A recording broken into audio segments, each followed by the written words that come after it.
கர்த்தருக்கு ஸ்தோத்திரம் உண்டாவதாக. கர்த்தருடைய பரிசுத்த நாமத்துக்கு ஸ்தோத்திரம். திருத்துவ பண்டிகைக்கு பின்வரும் இந்த 7ஆம் ஞாயிற்றுக்கிழமை, 7th Sunday after the Trinity Feast, இன்றைக்கு ஜூலை மாதம் 19ஆம் தேதி, இந்த 2026 வருஷத்தில் நமது சபையில் செய்திக்காக நான் தெரிந்து கொண்ட வேத பகுதி, அது சங்கீதங்களின் புஸ்தகம் 23ஆம் சங்கீதம். சங்கீதங்களின் புஸ்தகம் 23ஆம் சங்கீதத்தை நாம் வாசித்து நாம் தியானிக்கலாம். 23ஆம் சங்கீதம் தாவீதின் சங்கீதம். கர்த்தர் என் மேய்ப்பர், கர்த்தர் என் மேய்ப்பராய் இருக்கிறார், நான் தாழ்ச்சி அடையேன், குறைவுபட மாட்டேன், அல்லது எனக்கு குறைவு இல்லை. கர்த்தர் என் மேய்ப்பராய் இருக்கிறார், நான் தாழ்ச்சி அடையேன், குறைவுபட மாட்டேன், எனக்கு குறைவு இல்லை. அவர் என்னை புல்லுள்ள இடங்களில் மேய்த்து அமர்ந்த தண்ணீர்கள் அண்டையில் என்னை கொண்டு போய் விடுகிறார். அவர் என் ஆத்துமாவை தேற்றி தம்முடைய நாமத்தின் நிமித்தம் என்னை நீதியின் பாதைகளில் நடத்துகிறார். நான் மரண இருளின் பள்ளத்தாக்கிலே நடந்தாலும் பொல்லாப்புக்கு பயப்படேன், ஏனெனில் தேவரீர் என்னோடு கூட இருக்கிறீர். உமது கோலும் உமது தடியும் என்னை தேற்றும். என் சத்துருக்களுக்கு முன்பாக நீர் எனக்கு ஒரு பந்தியை ஆயத்தப்படுத்தி என் தலையை எண்ணெயால் அபிஷேகம் பண்ணுகிறீர். என் பாத்திரம் நிரம்பி வழிகிறது. என் ஜீவனுள்ள நாட்கள் எல்லாம் நன்மையும் கிருபையும் என்னை தொடரும். நான் கர்த்தருடைய வீட்டிலே நீடித்த நாட்களாய் நிலைத்திருப்பேன். அல்லேலூயா, அல்லேலூயா. கர்த்தருக்கு ஸ்தோத்திரம் உண்டாவதாக. இந்த திருத்துவ பண்டிகைக்கு பின் வரக்கூடிய இந்த 7ஆம் ஞாயிற்றுக்கிழமையிலே இன்றைக்கு செய்திக்காக நாம் தெரிந்து கொண்ட வேத பகுதி, எல்லாருக்கும் தெரிந்த சங்கீதம் 23ஆம் சங்கீதம், 23ஆம் திருப்பாடல். திருவிவிலியம் பொது மொழிபெயர்ப்பிலே சங்கீதங்கள் புஸ்தகத்துக்கு அவர்கள் வைத்திருக்கிற பெயர் திருப்பாடல்கள். இதனுடைய தலைப்பு, ஆண்டவரே நம் ஆயர், The Lord is our shepherd. இது தாவீதினுடைய புகழ்பா என்று திருவிவிலியம் பொது மொழிபெயர்ப்பு திருத்திய பதிப்பு கூறுகிறது. ஆனால் உண்மையிலே இந்த சங்கீதம் ஒரு நம்பிக்கையின் சங்கீதம் ஆகும். அல்லேலூயா. சங்கீதங்களுக்கு பல வகைகள் இருக்கிறது. ஸ்டடி ஆஃப் சாங்ஸ் அந்த பாடத்தை நீங்கள் படிச்சீங்கன்னா சங்கீதங்களுக்கு எத்தனை வகைகள் இருக்குது? பல வகைகள் இருக்குது. அதில் ஒரு வகை என்னன்னா, கடவுளை போற்றி புகழக்கூடிய சங்கீதங்கள். அதுக்கு ஹிம்ஸ் என்று பெயர், துதி பாடல்கள், புகழ் பாடல்கள். 2வது சங்கீதம் தேங்க்ஸ் கிவிங் சாங்ஸ், கடவுளுக்கு நன்றி செலுத்தக்கூடிய சங்கீதங்கள். 3வது வகை சங்கீதம் என்னன்னா, கடவுள் மீது நாம் வைத்திருக்கக்கூடிய நம்பிக்கையை அறிக்கை செய்யக்கூடிய சங்கீதங்கள். அல்லேலூயா, a psalm of trust. அப்புறம் பல வகை இருக்கு. புலம்பல் சங்கீதங்கள் 150 சங்கீதத்தில் 1/3, 3/1 புலம்பல் சங்கீதங்கள், லேமன்ட்ஸ் பேர். அது கூட தனியால் புலம்பல், சமுதாய புலம்பல், individual lament or community lament or national lament. So சங்கீதங்கள் ஒரு அருமையான ஒரு பாடம், ஒரு சப்ஜெக்ட். அது நான் வேதாம கல்லூரி மாணவர்களுக்கு ஏறத்தாழ 1 வருடம் அல்லது 3/4 வருடம் அந்த சங்கீதங்களை பற்றி நடத்தி இருக்கிறேன். அல்லேலூயா. மக்கள் தங்கள் பிரச்சனைகளை போய் கடவுளுடைய சந்நிதியில் அவங்க சொல்லி அழுவாங்க. தனியாக அழுதா தனியால் புலம்பல், சமுதாயமாக கும்பலாக சபையாக அழுதால் அது கம்யூனிட்டி லெவல். அதே நேரத்தில் ஆண்டவருக்கு நன்றி செலுத்தக்கூடிய பாடல்கள், தேங்க்ஸ் கிவிங் சாங், கர்த்தர் செய்த நன்மைக்காக அவரை துதித்து பாடக்கூடிய சங்கீதம். ஸோ இந்த சங்கீதம் 103 23 சங்கீதம் 103 வந்து ஒரு ஹிம்முன்னு சொல்லலாம், அல்லது ஆண்டவருக்கு நன்றி செலுத்தக்கூடிய சங்கீதம் சொல்லலாம். ஆனால் சங்கீதம் 23 வந்து கடவுள் மீது நாம் வைக்கக்கூடிய நம்பிக்கையை நாம் வெளிப்படுத்தக்கூடிய சங்கீதம். அல்லேலூயா. இந்த சங்கீதத்தை தாவீதின் சங்கீதம் என்று நாம் சொன்னாலும்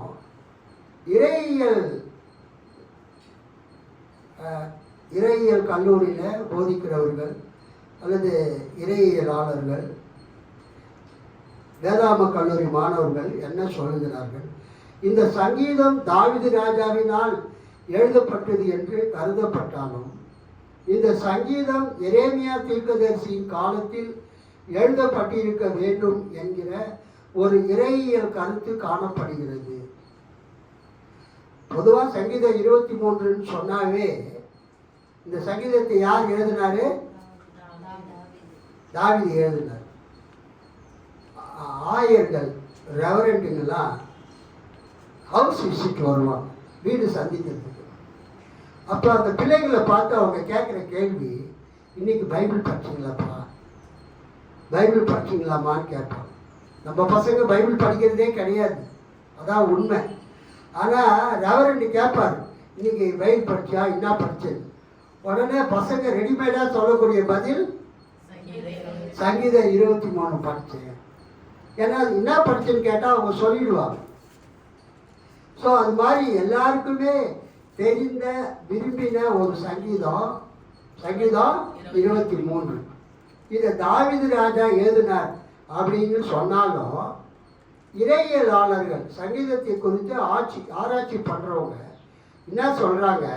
இந்த சங்கீதம் தாவீது ராஜாவினால் எழுதப்பட்டது என்று கருதப்பட்டாலும் இந்த சங்கீதம் எரேமியா தீர்க்கதரிசியின் காலத்தில் எழுதப்பட்டிருக்க வேண்டும் என்ற ஒரு இறையியல் கருத்து எழுகிறது. காரணம், இந்த சங்கீதத்தில் கடவுள் ஒரு தனிப்பட்ட மனிதனுடைய மெய்ப்பராக காட்டப்படுகிறார். அல்லேலூயா. இந்த சங்கீதத்தில் கடவுள் அல்லது கர்த்தர் அல்லது தேவன் எப்படி காட்டப்படுகிறார்? ஒரு தனிப்பட்ட மனிதனுடைய மெய்ப்பராக காட்டப்படுகிறார். God is the shepherd of an individual. ஒரு தனிப்பட்ட மனிதனுடைய மேய்ப்பராக கர்த்தர் இந்த சங்கீதத்திலே காணப்படுகிறார். இந்த சங்கீதம் ஆரம்பிக்கும் போது என்ன சொல்கிறது? கர்த்தர் என் மேய்ப்பராய் இருக்கிறார். கர்த்தர் நம் மேய்ப்பராய் இருக்கிறார். நாங்கள் இருக்குது இண்டிவிஜுவல் பர்சன், ஒரு தனிப்பட்ட மனிதனுடைய அறிக்கை. The Lord is my shepherd. கர்த்தர் அல்லது என் ஆண்டவர் என் மேய்ப்பராய் இருக்கிறார். அல்லேலூயா. ஸ்தோத்திரம். ஆண்டவரே என் ஆயர். இது ஏன் எரேமியா தீர்க்கதரிசியின் காலத்தில் எழுதப்பட்டதுன்னு சொல்றாங்கன்னா, கடவுள் ஒரு தனிப்பட்ட மனிதனுடைய மேய்ப்பராக இந்த சங்கீதத்தில் காட்டப்படுகிறார்.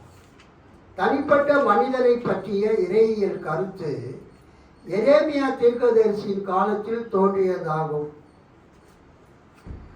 கடவுள் ஒரு மனிதனுக்கு மேய்ப்பராக இருக்கிறார் என்கிற கருத்து எரேமியா தீர்க்கதரிசியின் காலத்தை சார்ந்தது. அல்லேலூயா. ஒரு இண்டிவிஜுவல் பர்சன். வாங்க, வெல்கம் வெல்கம். வாங்க. பிளஸ்ஸிங் பிளஸ்ஸிங் சாரா வேடிக்கை பார்த்துட்டே வரீங்க, வாங்க.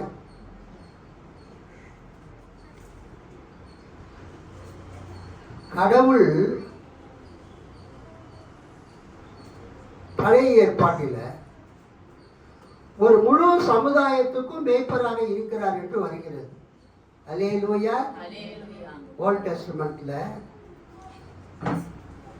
பழைய ஏற்பாட்டில் கர்த்தர் ஒரு தனிப்பட்ட மனிதனுக்கு மட்டும் ராஜா இல்லை, ஒரு தனிப்பட்ட மனிதனுக்கு மட்டும் மேய்ப்பர் அல்ல, அவர் முழு சமுதாயத்துக்கும் மேய்ப்பராக இருக்கிறார்.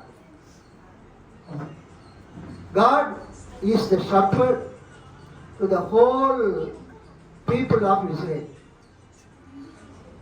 முழு இஸ்ரவேல் மக்களுக்கும் கடவுள் மேய்ப்பராக இருக்கிறார். ஆனா இந்த எரேமியா தீர்க்கதரிசியின் காலத்துல கடவுள் ஒரு சமுதாயத்துக்கு மேய்ப்பராக இருப்பதோடு மட்டும் இராமல் அவர் ஒரு தனிப்பட்ட மனிதனுக்கு மேய்ப்பராக இருக்கிறார். அல்லேலூயா. அது ஒரு மகிழ்ச்சிக்குரிய விஷயம்.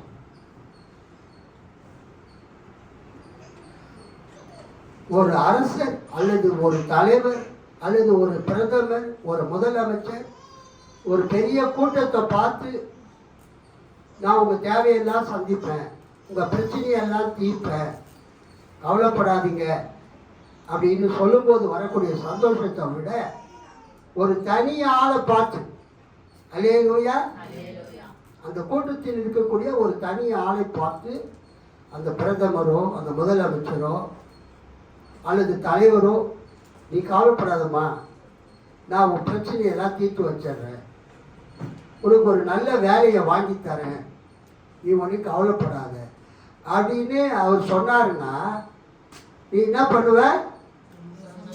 ஐயோ, அடக்க முடியாத சந்தோஷம், எனக்கு வாக்கு பண்ணிட்டாரு.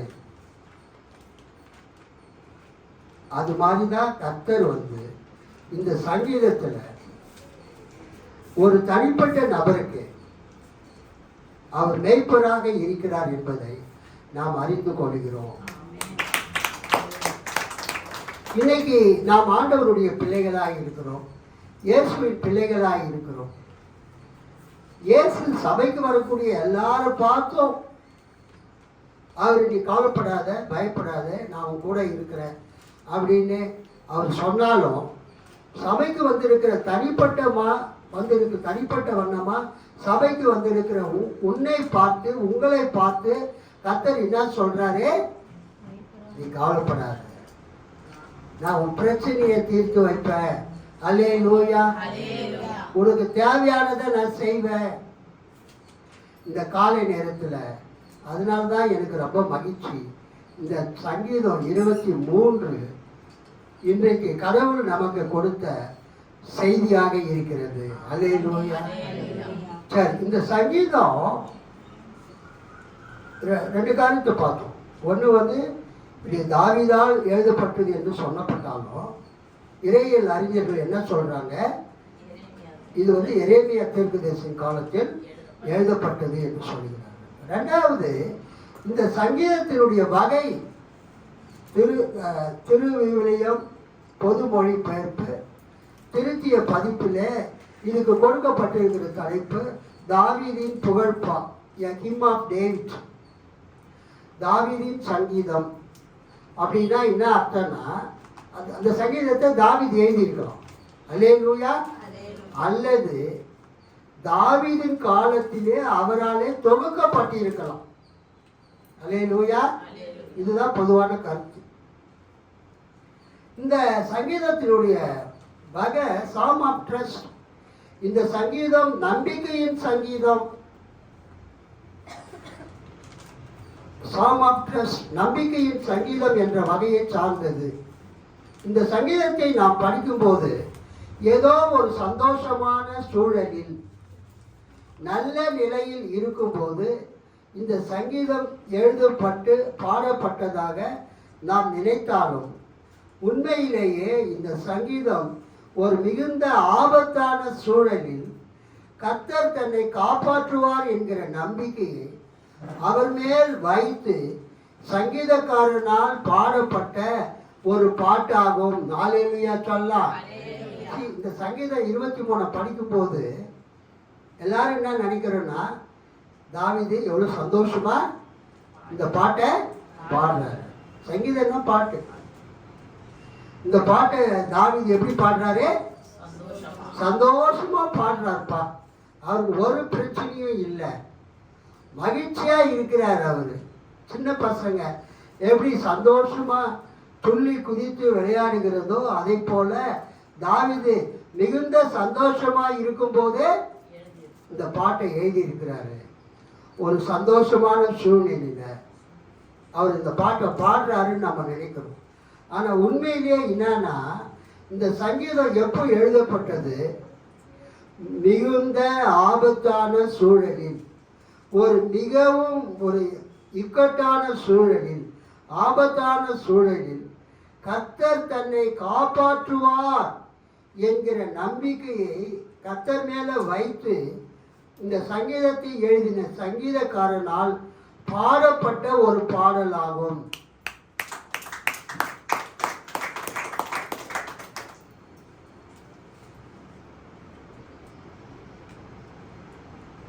இந்த சங்கீதத்தை எழுதினவர், இந்த பாட்டை எழுதினவர் ஒரு சந்தோஷமான சூழ்நிலையில இந்த பாட்டை அவர் எழுதினார். மிகுந்த பிரச்சனையில, மிகுந்த உபத்திரவத்தில், கஷ்டத்தில் அவர் இருக்கும்போது கர்த்தர் என்னை காப்பாற்றுவார் என்கிற நம்பிக்கையோடு, மிகுந்த நம்பிக்கையோடு இந்த பாடலை சங்கீதம் 23 அவர் பாடியிருக்கிறார். அல்லேலூயா சொல்லாமா? இந்த சங்கீதத்தில் மொத்தம் 6 வசனங்கள் இருக்கிறது. இந்த சங்கீதத்தில் எத்தனை வசனங்கள் இருக்கிறது? 6 வசனம். இந்த 6 வசனங்களை நம்ம 3 பிரிவா பிரிக்கலாம். முதல் பிரிவு சங்கீத வசனங்கள் 1 - 3. இரண்டாவது பிரிவு வசனங்கள் 4 - 5. மூணாவது பிரிவு 6ஆம் வசனம். அல்லேலூயா. இந்த சங்கீதத்தில் 23ஆம் சங்கீதத்தில் 6 வசனங்கள் இருந்தாலும் இதை நம்ம எத்தனை பிரிவா பிரிக்கலாம்? 3 பிரிவா பிரிக்கலாம். முதல் 2 வசனங்கள் என்ன சொல்லுகிறது? கர்த்தர் ஒரு மேய்ப்பனாக இருக்கிறார். கர்த்தர் ஒரு மேய்ப்பராக இருக்கிறார். God as shepherd. ஒரு மேய்ப்பன் எப்படி தன் ஆடுகளை மேய்ப்பானோ அதுபோல கர்த்தர் தமது மக்களை, தமது பிள்ளைகளை அவர் மேய்க்கிறார். அல்லேலூயா. God as shepherd. God as a shepherd. இதுதான் 1ஆம் வசனமும் முதல் 3ஆம் வசனம் வரை. இரண்டாவது பிரிவு 4, 5 வசனம். கர்த்தர் ஒரு உடன் பயணியாக இருக்கிறார். கர்த்தர் எப்படி இருக்கிறாரு? நம்ம ஒரு பஸ்லயோ ஒரு ட்ரெயின்லயோ போகும்போது நம்ம தனியா போகிறத விட கூட யாராவது வந்தா நல்லா இருக்கும்னு நினைக்கணும். பேச்சு துணைக்காக யாராவது ஒருத்தர் கூட்டிட்டு போகும். இங்கு பஸ்ல போற கதையோ, ட்ரெயின்ல போற கதையோ, பிளேன்ல போற கதையோ இல்லை. ஆபத்துல, பிரச்சனையில, போராட்டத்தின் நடுவில், பலவிதமான பிரச்சனைகள் மத்தியில பயணம் செய்யக்கூடிய ஒருவர் என்ன சொல்லுகிறார்? இந்த பயணத்துல நான் மட்டும் தனியா போகல, என் கூட யார் இருக்கிறது? கர்த்தர் இருக்கிறார். அது எங்க இருக்குதுன்னா 4ஆம் வசனமா 5ஆவது வசனம். God as companion traveler, God as co-traveler, God as fellow traveler. கர்த்தர் உடன் பயணியாக என்னோடு கூட வருகிறார். மூன்றாவது, கர்த்தர் நான் அவர்கிட்ட போகும்போது அவர் என்னை நல்லா கவனிக்கிறார். ஒரு அல்லேலூயா சொல்லுங்க. உங்க வீட்டுக்கு ஒரு விருந்தினர் வந்துட்டார். உங்க வீட்டுக்கு விருந்தாளி. உங்க வீட்டுக்கு தான் அடிக்கடி விருந்தாளிங்க வராங்க. நீங்களும் விருந்தாளியா போறீங்க. Always travelling. உங்க வீட்டுக்கு வரக்கூடிய விருந்தினர்களை நீங்கள் நல்லா கவனிக்கிறீங்க. நான் கேட்டேன்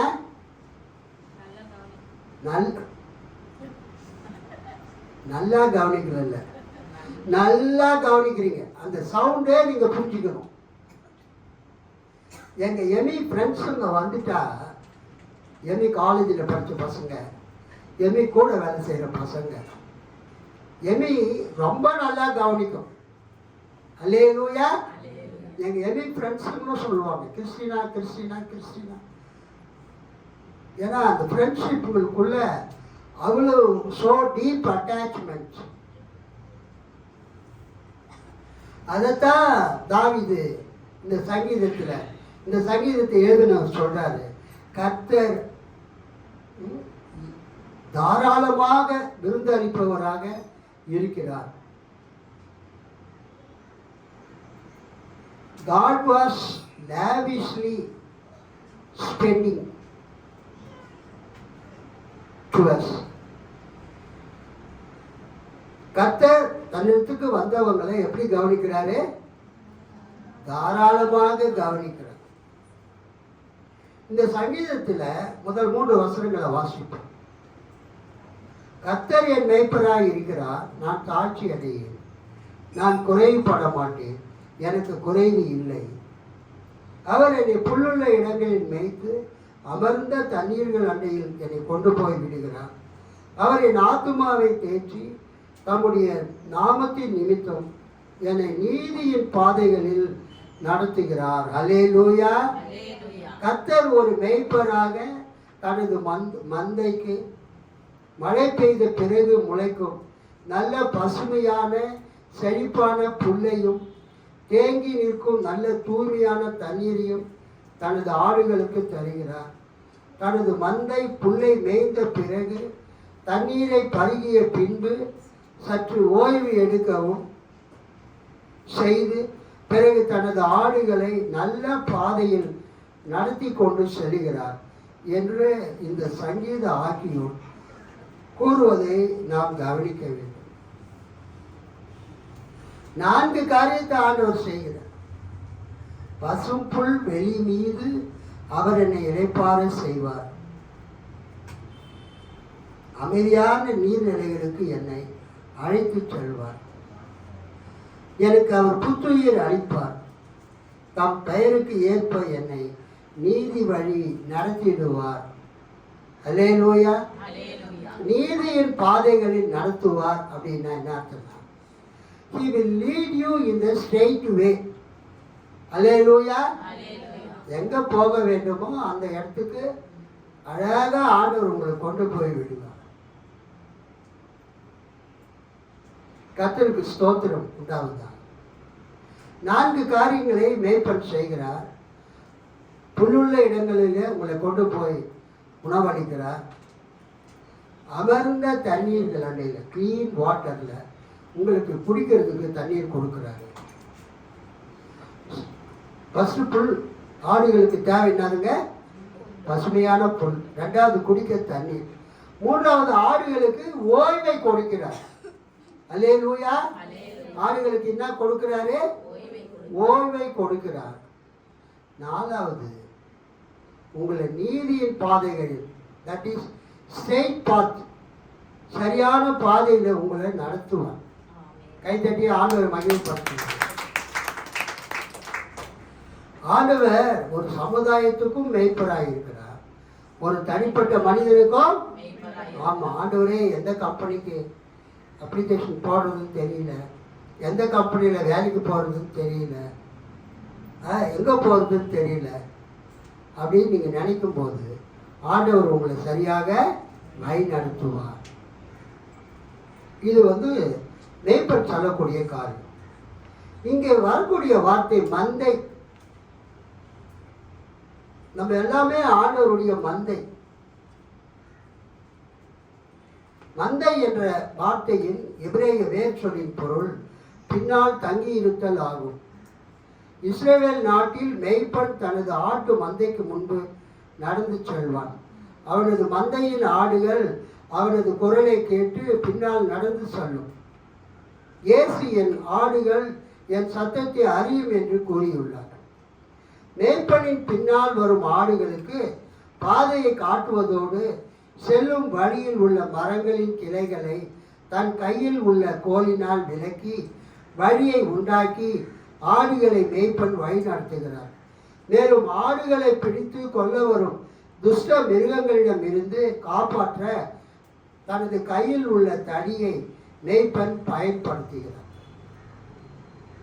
ஆடுகளை மேய்ப்பன் ஓடிட்டு போகும்போது அந்த ஆலமரம், அப்புறம் நல்ல இலைகள் தழைகள் உள்ள மரக்கிளைகளை அந்த கொம்புகளால் அவர் இழுத்து ஆடுகளுக்கு உணவாக தருகிறார். அல்லேலூயா.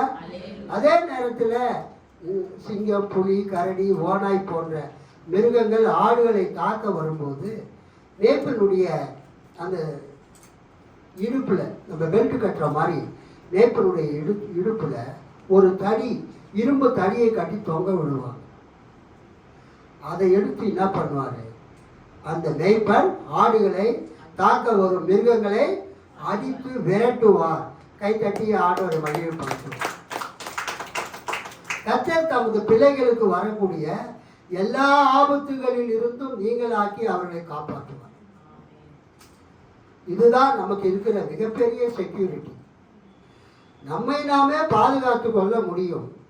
சில நேரங்களிலே நம்மால் பாதுகாத்து கொள்ள முடியாது. எதிர்பாராத நேரங்களிலே நமக்கு ஆபத்து வரும் பொழுது நம்மை பாதுகாக்கிறவர் நமது கர்த்தராக இருக்கிறார், நமது ஆண்டவராக இருக்கிறார்.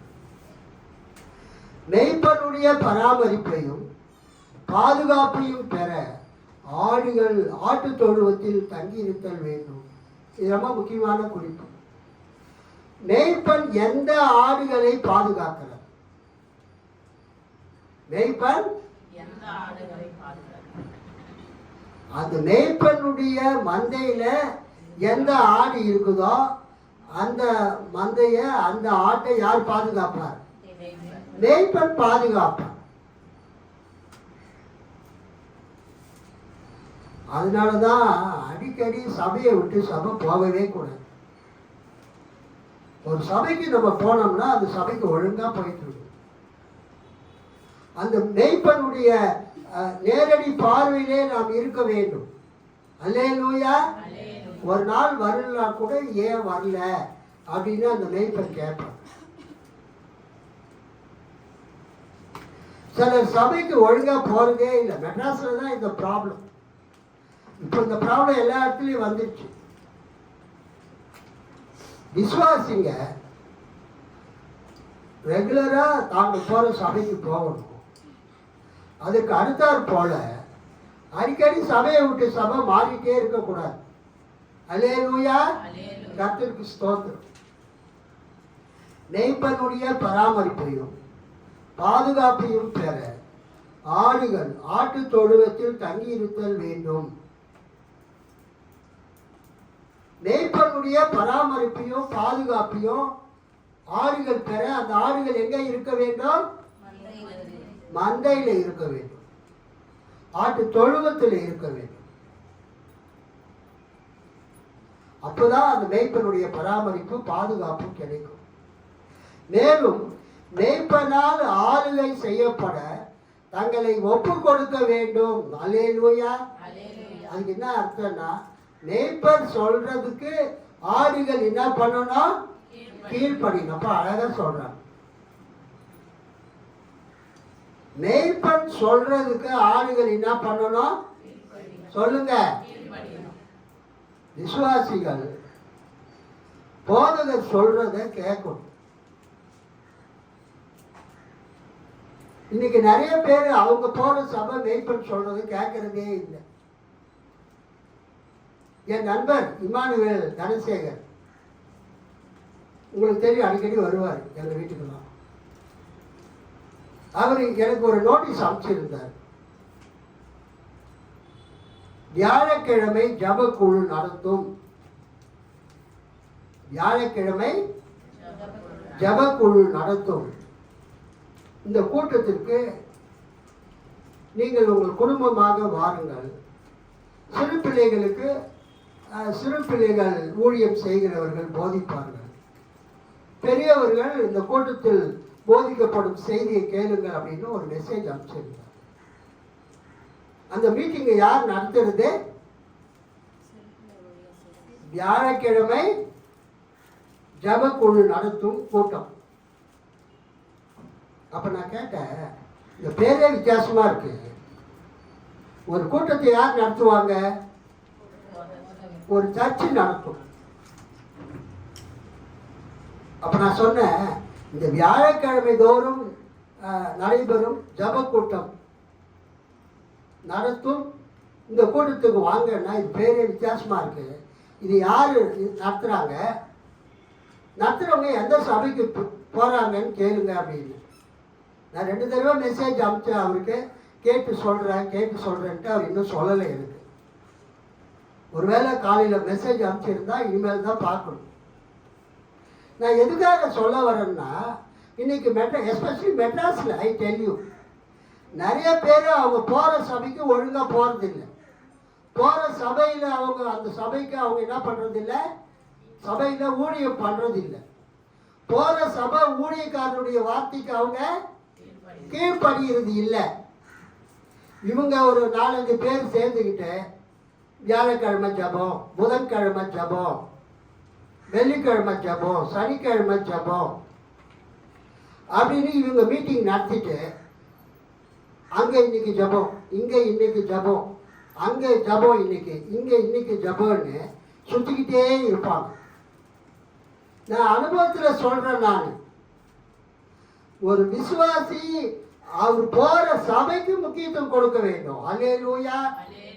நீங்க அங்கேயும் இங்கேயும் சுத்தது எனக்கு சுத்தமாக பிடிக்கவே இல்லை. I tell you the truth.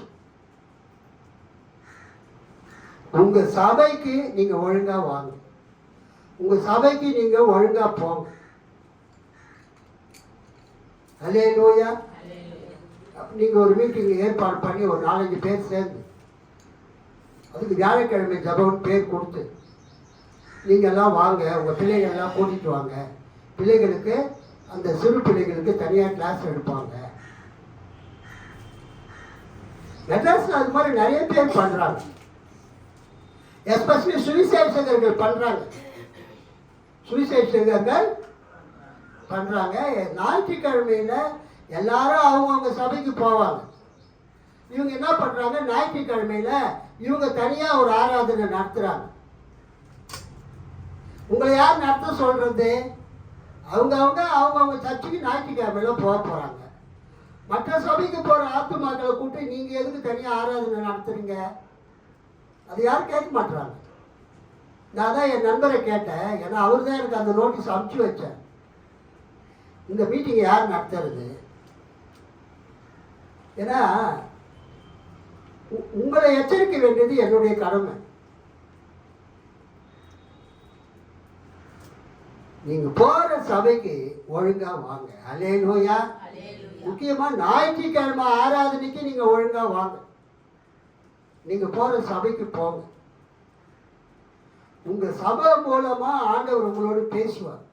உங்களுக்கு தேவையானதை ஆண்டவர் கற்றுக் கொடுப்பார். இது நான் சொல்லல, ஜான் கால்வின் சொல்றார். என்ன சொல்றாரு பாருங்க. மேலும் மெய்ப்பனால் ஆளுகை செய்யப்பட தங்களை ஒப்பு கொடுக்க வேண்டும் என்று ஜான் கால்வின் கூறியுள்ளார். John Calvin a greatest reformer after Martin Luther. European civilization நீங்க படிக்கும்போது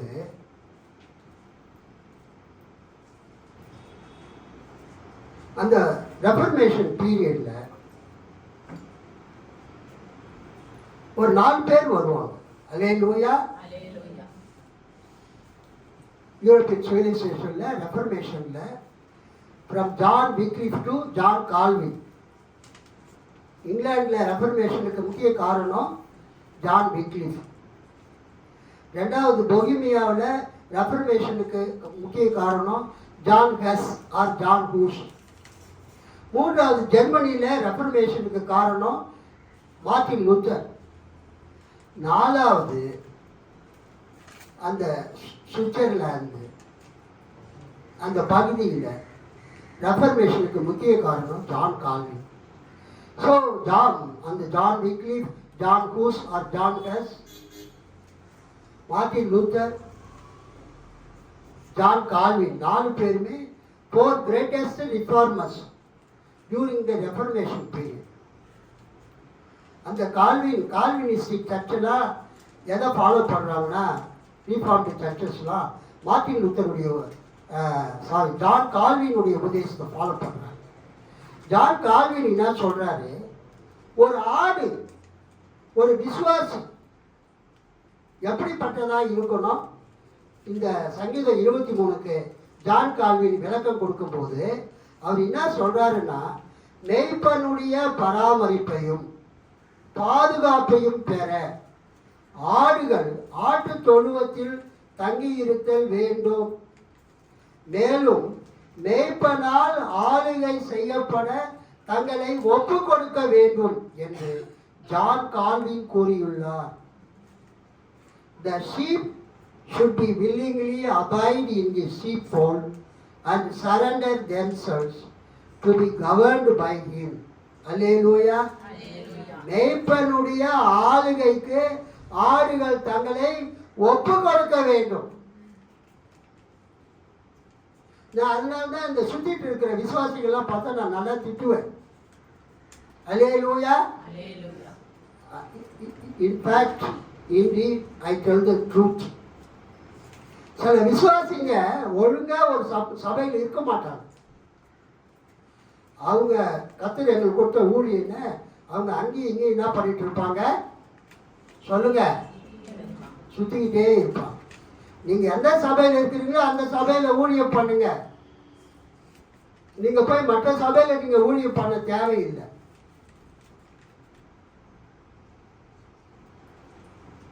சரி, இந்த செய்தி இந்த பாயிண்ட் இதோட நிறுத்திக்கிறேன். இதுக்கு அடுத்தது, இஸ்ரவேல் தேசத்தின் அரசர்கள் மேய்ப்பர்களாய் தங்கள் மந்தையாகிய இஸ்ரவேல் ஜனத்தை ஒழுங்காக மேய்க்காததினால், சரியான ஆட்சியை செய்யாததினால் மக்கள் பாபிலோன் தேசத்திற்கு சிறையிருப்புக்கு சென்றார்கள். அப்பொழுது கர்த்தர் இஸ்ரவேல் தேசத்தின் அரசர்கள் இனி ஜனங்களின் மேல் மேய்ப்பர்களாய் இராதபடி அவர்களை தள்ளிவிட்டு தாமே நேரடியாக ஒரு மேய்ப்பனை போல ஆளப்போகிறேன் என்று கூறுகிறார். அல்லேலூயா. பழைய ஏற்பாட்டில் மெய்ப்பன் என்றால் ஏதோ ஆடு மேய்க்கிறவங்களை மட்டும் குறிப்பிடுறது இல்லை. என்ன பாருங்க, பழைய ஏற்பாட்டில் மெய்ப்பன் என்பது ஆடு மேய்க்கிறவங்களை மட்டும் கூறுகிறது இல்லை. பழைய ஏற்பாட்டில் மெய்ப்பன் என்பது தேவனை குறிப்பிடுகிறது. கைத்தட்டி ஆண்டவர் மகிழ்ச்சி பார்க்கலாம். பழைய ஏற்பாட்டில் மெய்ப்பன் என்பது யாரை குறிக்கிறது? தேவனை குறிக்கிறது. God was the shepherd to the people of Israel in the Old Testament period. பழைய ஏற்பாடு காலத்தில் தேவன் இஸ்ரவேல் மக்களுக்கு என்னவா இருந்தாரு? மேய்ப்பனாய் இருந்தார். இஸ்ரவேலின் மேய்ப்பரே அப்படின்னு சங்கீதத்தில் நம்ம வாசிக்கிறோம். தேவன் இஸ்ரவேல் மக்களுக்கு மேய்ப்பராய் இருந்தார். ஒரு மேய்ப்பன் ஆடுகளை எப்படி போஷித்து பராமரித்து பாதுகாத்து வழிநடத்துவானோ அது மாதிரி இஸ்ரவேல் மக்களை தேவன் போஷித்து பராமரித்து பாதுகாத்து வழிநடத்தினார். அந்த பொறுப்பை தேவன் இஸ்ரவேல் ராஜாக்களுக்கு கொடுத்தார். அல்லேலூயா. அந்த பொறுப்பை தேவன் யாருக்கு கொடுத்தாரு? இஸ்ரவேல் ராஜாக்களுக்கு. அந்த ராஜாக்கள் என்ன செய்யணும்? தங்ககிட்ட தேவன் கொடுத்த பொறுப்பை அதை உணர்ந்து தங்கள் மக்களை ஒரு மேய்ப்பன் எப்படி ஆடுகளை மேய்ப்பானோ அது மாதிரி அவங்க மேய்க்கணும். ஆனால் இஸ்ரவேலின் ராஜாக்கள் அந்த பொறுப்பை அவங்க சரியாக செய்யல. அந்த மேய்க்கிற வேலையை அவங்க செய்யல. ஸோ இஸ்ரவேலின் மேய்ப்பர்களுக்கு ஐயோ அப்படின்னா ஆடு மேய்க்கிறவங்களுக்கு ஐயோ இல்லை. அந்த இஸ்ரவேல் மக்களை ஆட்சி புரிந்த தலைவர்களுக்கு ஐயோ. சரி, அப்போ கர்த்தர் என்ன சொல்றாரு? நானே இனிமேல் இந்த மக்களுக்கு மேய்ப்பனாய் இருப்பேன் என்று எசேக்கியேல் 34:11 15 16 சொல்றார். அது மட்டும் இல்லை, கர்த்தர் என்ன சொல்றாரு? given failure of the monarchy, இஸ்ரவேல் தேசத்தின் அரசர்கள் தங்களுக்கு கொடுக்கப்பட்ட வேலையை செய்யாதபடியினால் யாவே அல்லது கர்த்தர் then resolves to exercise direct rule in the place of monarchy. ஒரு அரசர் எப்படி ஆட்சி புரிவாரோ அந்த நிலையில தானே மக்களை ஆளப் போகிறேன் என்று சொல்லுகிறார். அது மட்டுமல்லாமல் கர்த்தர் புதிய தாவீதை தனது ஜனங்களின் மீது மேய்ப்பனாக ஏற்படுத்த போவதாகவும் கூறுகிறார். எசேக்கியேல் 34:23-24. Yahweh, the Lord proposes a new David as a shepherd. ஒரு புதிய தாவீதை மேய்ப்பனாக நான் ஏற்படுத்த போகிறேன் என்று எசேக்கியேல் 34:23-24 தேவன் சொல்லுகிறார். யூதர்களுக்கு மீண்டும் மன்னராட்சி ஏற்பட்டு எதிர்காலத்தில் அரசர்கள் மேய்ப்பர்களாய் இருப்பார்கள் என்ற கருத்து தோன்றினாலும் ஒரு வசனம் அல்லது அவ்வசனம் இயேசு கிறிஸ்து ஒரு மேய்ப்பராக கடவுளின் மக்களுக்கு இருப்பார் என்று ஒரு தீர்க்க தரிசனமாகும். தேவன் சொல்றாரு, நான் ஒரு மேய்ப்பனை ஏற்படுத்துவேன் அப்படின்னு சொல்லும்போது அது யாரை குறித்து சொல்லப்பட்ட தீர்க்க தரிசனம் என்றால் இயேசுவை குறித்து சொல்லப்பட்ட தீர்க்க தரிசனம். யோவான் 10:1-10. முக்கியமான ஒரு குறிப்பை இங்கே நாம் பார்க்க போகிறோம். கவனிங்க, இந்த பாயிண்டை கவனிங்க. இயேசு கிறிஸ்து தன்னுடைய ஊழியத்தில் சுகம் அளிப்பவராகவும் மக்களுடைய பசியை தீர்ப்பவராகவும் இருந்தது. அவர் ஒரு மேய்ப்பனை போல தனது மந்தைக்கு ஆகாரத்தையும் அடிபட்டு காயப்பட்ட ஆடுகளின் காயங்களில் எண்ணெயை ஊற்றி குணப்படுத்துவது போன்ற மேய்ப்பனின் பணியையும் செய்தார். அல்லேலூயா. இயேசு ஜனங்களுக்கு என்ன பண்ணாரு? அவரு சுகமளித்தார், மக்களுடைய பசியை நீக்கினார். அது எதுக்கு அடையாளம்னா, ஒரு மேய்ப்பன் எப்படி தனது மந்தைக்கு ஆகாரத்தையும் ஆடுகளுக்கு ஆகாரத்தையும் அடிப்பட்ட ஆடுகளுக்கு காயங்களில் எண்ணெயை ஊற்றி குணப்படுத்துவது போல இயேசு கிறிஸ்து மக்களுக்கு சுகம் கொடுத்தார், வியாதியை நீக்கினார், பிசாசை துரத்தினார், அவங்களுக்கு ஆகாரத்தை கொடுத்தார். அல்லேலூயா. அடுத்தது இந்த 2வது பகுதி பாருங்க, 3:4.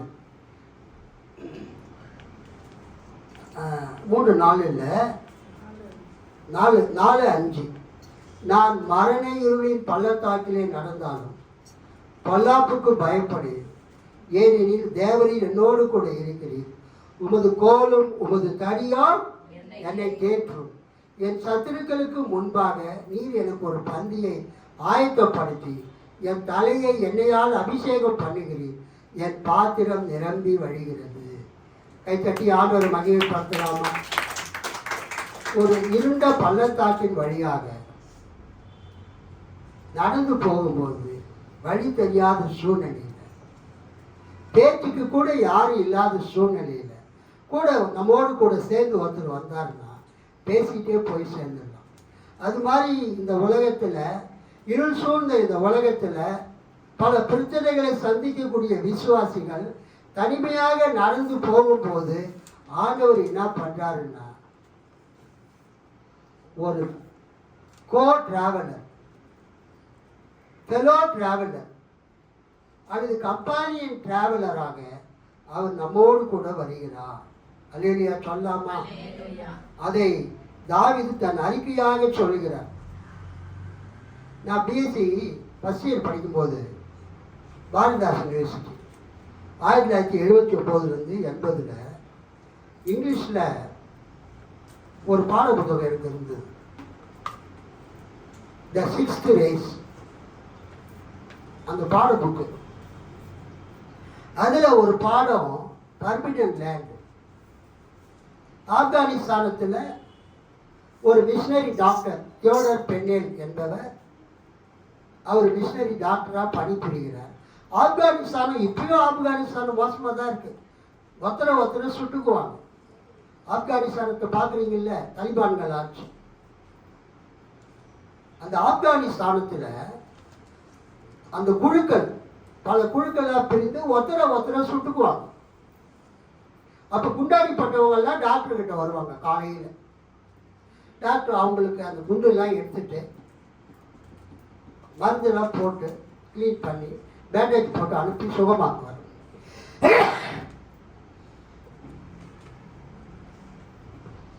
அப்போ ஒரு நாள் காலையில் அவர் ஹாஸ்பிட்டலில் திறக்கிறார் கிளினிக்கை. அப்போ ஒருத்தர் ஓடி காலில் விழுந்துடும். யார் காலில்? அந்த டாக்டர் காலில். எப்பா எழுதுருப்பா, என்னப்பா ப்ராப்ளம்னு கேட்குறாரு. இல்லைங்க, நேற்று நைட்டு நீங்கள் நம்ம பக்கத்து ஊருக்கு போயிட்டு குண்டாடிப்பட்ட ஒருத்தனுக்கு ட்ரீட்மெண்ட் கொடுத்துட்டு வரும்போது நான் உங்களை துப்பாக்கி எடுத்து சுற்றலாம் நினச்சி நான் பதுங்கி இருந்தேன் ஒரு இடத்துல. ஏன்னா நீங்கள் தனியாக தான் வருவீங்க குதிரை மேலே. அப்போ நான் பார்க்குறேன், உங்களுக்கு பக்கத்தில் ஒருத்தர் குதிரை மேலே அவரும் ட்ராவல் பண்ணுறாரு, உங்கள் கூடயே வராரு. நீங்கள் முன்னால் போகும்போது உங்கள் பக்கத்தில் குதிரை மேலே வர்றவர் என்னையே பார்க்குறாரு. அல்லேலூயா. என்னையே உத்து பார்க்குறாரு. எனக்கு பயம் நான் ஓடி வந்துட்டேன். யார் அவரு? அதை கேட்க தான் வந்தேன் காலையில். அப்போ அவர் சொல்கிறாரு, தியோடர் பென்னேல், அந்த மிஷினரி டாக்டர், அவர் என்னுடைய ஆண்டவராக இருந்திருக்கலாம். அல்லேலூயா. என்னை காப்பாற்றுறதுக்காக நான் இருட்டில் இந்த மலை மேலே காட்டில் நான் போயிட்டு வரும்போது என்னை காப்பாற்றுறதுக்காக என் ஆண்டவர் இயேசு நான் போகிற குதிரைக்கு பக்கத்தில் அவரும் ஒரு குதிரை மேலே வந்திருக்கலாம் அப்படின்னு சிரிச்சுக்கிட்டே சொன்னார். இதில் என்ன தெரியுதுன்னா, நீங்கள் எங்கேயுமே தனியாக போகிறது இல்லை. நான் கேட்டேன்னா, நீங்கள் எங்கேயுமே என்ன க்ளோரி சிஸ்டர் சொல்லுங்க, நீங்கள் எங்கேயுமே தனியாக போகிறது இல்லை. பயப்பட தேவையில்லை. ஐயோ நம்ம மயக்கடிச்சு கீழே விழுந்துருமோ, பிபி அதிகமாகிடுமோ, சுகர் குறையுமோ, சுகர் அதிகமாகுமோ. உங்க கூட எப்போதும் ஆண்டவர் வருகிறார். அல்லேலூயா சொல்லுங்க. உங்க கூட எப்போதும் ஆண்டவர் வருகிறார். இதோ உலகத்தின் முடிவு பரியந்தமும் சகல நாட்களிலும் நான் உங்களோடு கூட இருக்கிறேன். அதைத்தான் தாவீது சொல்றாரு. என்ன சொல்றாரு? நான் மரண இருளின் பள்ளத்தாக்கிலே நடந்தாலும் பொல்லாப்புக்கு பயப்படேன், ஏனெனில் தேவரீர் என்னோடு கூட இருக்கிறீர். உமது கோலும் உமது தடியும் என்னை தேற்றும். மேய்ப்பனுடைய கையில ஒரு வளைந்த கோல் இருக்கும். அந்த ஆடுகளை வழிநடத்திட்டு போகும்போது உயர்ந்த மரங்கள் வந்தால் அந்த மரங்களில் உள்ள கிளைகளை தாழ்த்தி அந்த ஆடுகளுக்கு தடைகளை அவர் போடுவார். வெட்டி அந்த ஆடுகளுக்கு தடைகளை போடுவார். ஆடுகள் அதை சாப்பிடும். அதே நேரத்தில் அவர் இடுப்பில் ஒரு தடி, ஒரு பெரிய தடி தொங்கும். அது ஒரு இரும்பு தடி கூட தொங்கும். சிங்கம், புலி, கரடி போன்ற மிருகங்கள், ஓநாய்கள் வந்தால் அந்த மேய்ப்பன் அந்த இரும்பு தடியை எடுத்து அந்த மிருகங்களை அடித்து தனது ஆடுகளை காப்பாற்றுவார். உன்னை தொடுகிறவன் என்னை தொடுகிறான் என்று கர்த்தர் சொல்கிறார். உனக்கு விரோதமாக உருவாக்கப்படும் எந்த ஆயுதமும் வாய்க்காதே போகும். கர்த்தருக்கு ஸ்தோத்திரம். இந்த காலை நேரத்தில் நீங்க ஆண்டவருடைய பிள்ளை, நீங்க ஆண்டவருடைய மந்தையில் இருக்கணும். நீங்க ஆண்டவருடைய நேரடி பாதுகாப்புல இருக்கும் போது உங்களை எந்த சத்துருவால் உங்களை என்ன பண்ண முடியாது, தொட முடியாது. உங்களுக்கு எல்லா ப்ரொவிஷனையும் ஆண்டவர் கொடுப்பார், ஆகாரத்தை கொடுப்பார். அதே நேரத்தில் உங்களுக்கு வரக்கூடிய எல்லா ஆபத்துகளில் இருந்தும் ஆண்டவர் உங்களை காப்பாற்றுவார். மூன்றாவது பிரிவு சங்கீதம் 23:5-6 என் சத்துருக்களுக்கு முன்பாக நீர் எனக்கு ஒரு பந்தியை ஆயத்தப்படுத்தி என் தலையை எண்ணெயால் அபிஷேகம் பண்ணுகிறீர். என் பாத்திரம் நிரம்பி வழிகிறது. என் ஜீவனுள்ள நாட்கள் எல்லாம் நன்மையும் கிருபையும் என்னை தொடரும். நான் கர்த்தருடைய வீட்டிலே நீடித்த நாட்களாய் நிலைத்திருப்பேன். என்னுடைய எதிரிகளின் கண்முன் எனக்கு ஒரு விருந்தினை ஏற்பாடு செய்கின்றேன். என் தலையில் நறுமண தைலம் பூசுகின்றேன். எனது பாத்திரம் நிரம்பி வழிகிறது. உண்மையாகவே என் வாழ்நாள் எல்லாம் அருள் நலமும் பேரன்பும் என்னை புடைசூழ்ந்து வரும். நானும் ஆண்டவரின் இல்லத்தில் நெடுநாள் வாழ்ந்திருப்பேன். அல்லேலூயா சொல்லாமா? இந்த பகுதி எதை குறிப்பிடுகிறது என்றால், இந்த 3வது பிரிவில் மேய்ப்பன் தனது ஆடுகளை கர்த்தருடைய ஆலயத்தில் கொண்டு வந்து விடுகிறதை காண்கின்றோம். அல்லேலூயா. நம்ம ஊழியம் செய்கிற நோக்கம் என்னன்னா, ஜனங்க கர்த்தருடைய ஆலயத்துக்கு வரணும். நீங்க வாரம் ஃபுல்லா மீட்டிங் நடத்திட்டு ஞாயிற்றுக்கிழமைக்கு ஜனங்க வரலன்னா அது என்ன ஊழியம்? நான் வந்தவொடனே அதான் கேட்டேன், என்ன இன்னைக்கு நிறைய ஆப்சன்டீஸ். நம்ம ஊழியம் பண்றது எதுக்காக? ஆத்துமாக்கள் எங்க வரணும், என்னைக்கு? அதுதான் ஞாயிற்றுக்கிழமை ஆத்துமாக்கள் சபைக்கு வர வேண்டும், ஆலயத்துக்கு வர வேண்டும். அதைத்தான் நாம் மனதில் வைக்க வேண்டும். ஞாயிற்றுக்கிழமை விசுவாசிகள் தங்களுக்கு தெரிந்தவர்களை, உறவினர்களை, நண்பர்களை கர்த்தருடைய ஆலயத்துக்கு ஞாயிற்றுக்கிழமையில கொண்டு வர வேண்டும். மேய்ப்பன் தனது ஆடுகளை கர்த்தருடைய ஆலயத்தில் கொண்டு வந்து விடுகிறதை காண்கிறோம். கடவுளுடைய மக்களுக்கு பாதுகாப்பை கொடுக்கிற ஒரு இடம் கர்த்தருடைய ஆலயமே. ஒரு அல்லேலூயா சொல்லுங்க. கர்த்தருடைய பிள்ளைகளுக்கு பாதுகாப்பை கொடுக்கிற இடம் கர்த்தருடைய ஆலயம். ஒரு விசுவாசி ஞாயிற்றுக்கிழமைக்கு கர்த்தருடைய ஆலயத்துக்கு வராம, ஆண்களா இருந்தாலும் பெண்களா இருந்தாலும் ஞாயிற்றுக்கிழமையானா கர்த்தருடைய ஆலயத்துக்கு வர வேண்டும். கர்த்தருடைய ஆலயத்துக்கு வராம, கர்த்தரை வந்து ஆராதிக்காம ஒரு விசுவாசி வேற எங்கேயோ போறாருன்னா கர்த்தருக்கு கொடுக்க வேண்டிய கனத்தையும் மரியாதையும் அவர் கொடுக்கல. நீங்க நன்றாக புரிந்து கொள்ள வேண்டும்.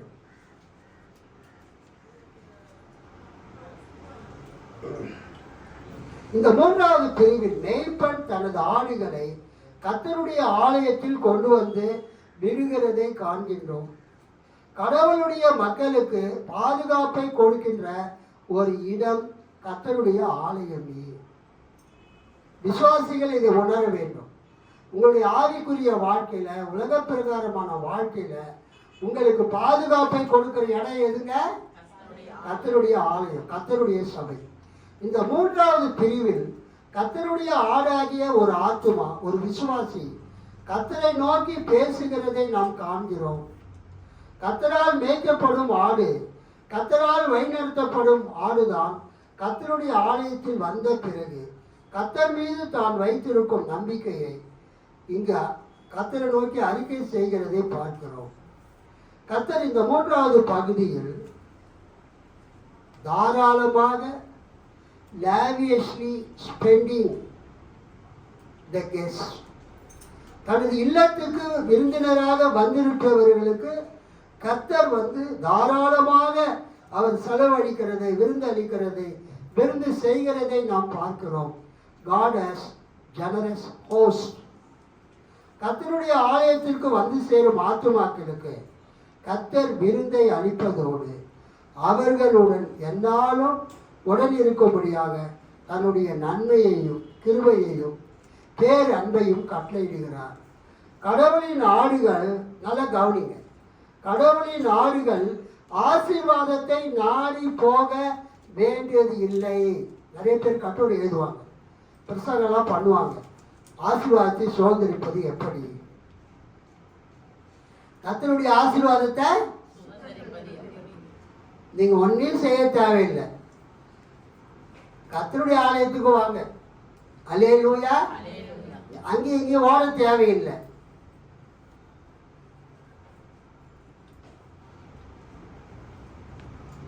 கர்த்தருடைய ஆலயத்துக்கு நீங்க ஒழுங்கா வந்தாவே போதும். நீங்க போற சபைக்கு ஒழுங்கா போனா போதும். உங்களை ஆசீர்வதிக்கிறதுக்காக கர்த்தர் அங்க காத்து கொண்டிருக்கிறார். அல்லேலூயா. இங்க அந்த என்னாகம புஸ்தகம் 6ஆம் அதிகாரத்துல 3-fold blessings, என்னாகமோ 6ஆம் அதிகாரத்துல நம்ம ஒவ்வொரு பர்த்டேலையும் அந்த வசனத்தை சொல்லி தான் நான் ஜாப் பண்ணுவேன்.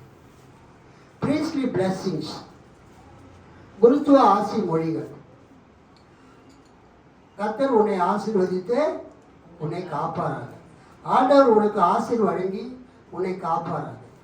கர்த்தர் தமது திருமுகத்தை உன்மேல் பிரகாசிக்க செய்து உன்மேல் கிருபையாய் இருப்பாராக. ஆண்டவர் தம் திருமுகத்தை உன்மேல் ஒளிரச் செய்து உன் மீது அருள் பொழிவாராக. ஆண்டவர் தம் திருமுகத்தை உன் பக்கம் திருப்பி உனக்கு அமைதி அருள்வாராக. கர்த்தர் தமது முகத்தை உன்மேல் பிரசன்னமாக்கி உனக்கு சமாதானம் கட்டளையிட கடவர். அல்லேலூயா. அந்த சமாதானம் என்ற வார்த்தைக்கு ஆப்சன்ஸ் ஆஃப் வார், பீஸ் என்ற அர்த்தம் கிடையாது. அந்த சமாதானம் என்ற வார்த்தை எபிரேய மொழியில ஷாலோம். அல்லேலூயா. சமாதானம் என்ற வார்த்தை எபிரேய மொழியில ஷாலோம். அதுக்கு என்னன்னா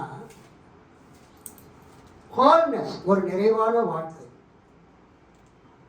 ஒரு ஹார்மோனியஸ் லைஃப் வித் அதர்ஸ், பிறரோடு ஒரு நல்மனம் பொருந்தக்கூடிய ஒரு வாழ்க்கை. இன்னொரு மீனிங் ப்ராஸ்பரிட்டி, செழிப்பான வாழ்க்கை. உன் சமாதானம் நதியை போல இருக்கும் அப்படின்னா என்ன அர்த்தம்னா, உன்னுடைய செல்வம் ஆற்றில் எப்படி நிரம்பி ஓடக்கூடிய தண்ணீர் ஓடிக்கொண்டிருக்கிறதோ அது மாதிரி உனக்கு ஆண்டவர் என்ன கொடுப்பாரு? செல்வத்தை கொடுப்பார். ஸோ இந்த சமாதானம் என்பது கர்த்தர் உன்னை ஆசீர்வதித்து உனக்கு சமாதானத்தை கொடுக்க கடவர் அப்படின்னா என்ன அர்த்தம்னா, கர்த்தர் உனக்கு நிறைவான சமாதானத்தை, நிறைவான செல்வத்தை, நிறைவான ஆசீர்வாதத்தை கர்த்தர் உனக்கு கொடுப்பார் என்று அர்த்தம்.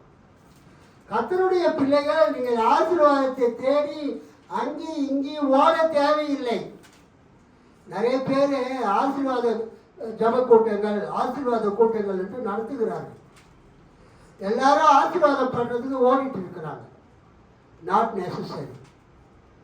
அல்லேலூயா. நீ ஆண்டவருடைய பிள்ளை, கர்த்தருடைய பிள்ளை. நீ போற சர்ச்சில், நீ இருக்கிற சபையில ஆண்டவர் இருக்கிறார். அல்லேலூயா. கர்த்தருடைய ஊழியக்காரர் ஆண்டவருடைய வார்த்தை தான் உங்களுக்கு பிரசங்கிக்கிறார்.